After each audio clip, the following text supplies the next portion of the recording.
어떻게 기독교인이면서 진화를 믿을 수 있지? 진화는 우연히 일어나는 거 아니야?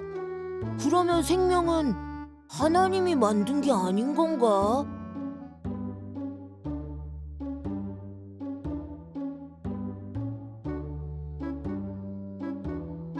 진화는 하나님의 창조를 부정하는 증거일까요? 이 물음에 답하기 위해 우리는 먼저 과학에서 사용하는 우연이라는 말과 일상에서 사용하는 우연이라는 말을 비교해 볼 필요가 있습니다. 일상에서 사용하는 우연은 무언가 의도하지 않은 일이 발생할 때 사용합니다. 철수는 길을 지나가다가 우연히 영희를 만났다. 여기서 우연이라는 말은 철수의 계획이나 예상을 벗어난 사건을 가리킬 때 사용합니다. 만약 진화에 사용된 우연이라는 의미가 이와 같다면 진화는 하나님의 설계나 계획이 될 수 없고 우연히 발생했다고 말할 수 있습니다. 하지만 과학에서 사용하는 우연이라는 개념은 일상에서 표현되는 우연과는 다릅니다. 과학에서 말하고 있는 우연이란 가능한 여러 가지 일 중에 하나가 발생하는 것을 의미합니다. 주사위를 예로 들어봅시다. 주사위를 던지면 1에서 6까지의 숫자 중 어떤 숫자도 나올 수 있습니다. 자, 주사위를 던져보겠습니다. 3이 나왔습니다. 바로 이러한 경우를 과학에서는 우연이라고 표현합니다.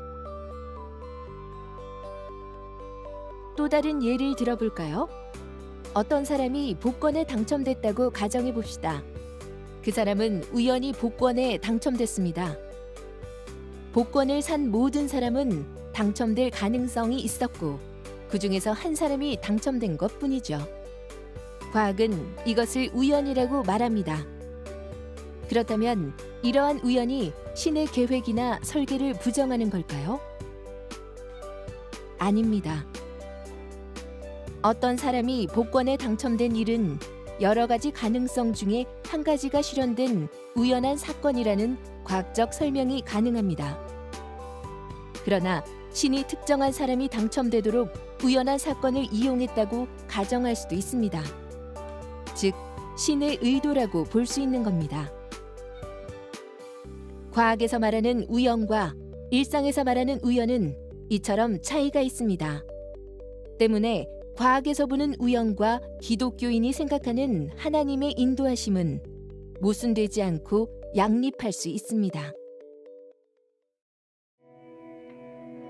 성경을 한번 살펴볼까요?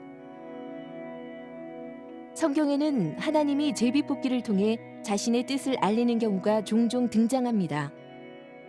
이스라엘 백성들은 여리고와의 전투 후에 전리품을 챙기지 말라는 하나님의 명령을 받습니다.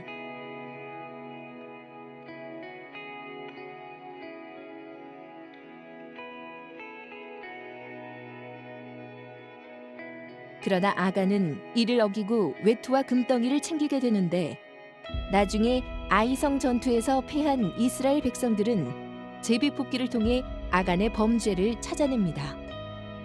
그리고 사도행전 1장에는 가룟 유다를 대신할 사도를 뽑기 위하여 제비뽑기를 하는 장면이 나옵니다.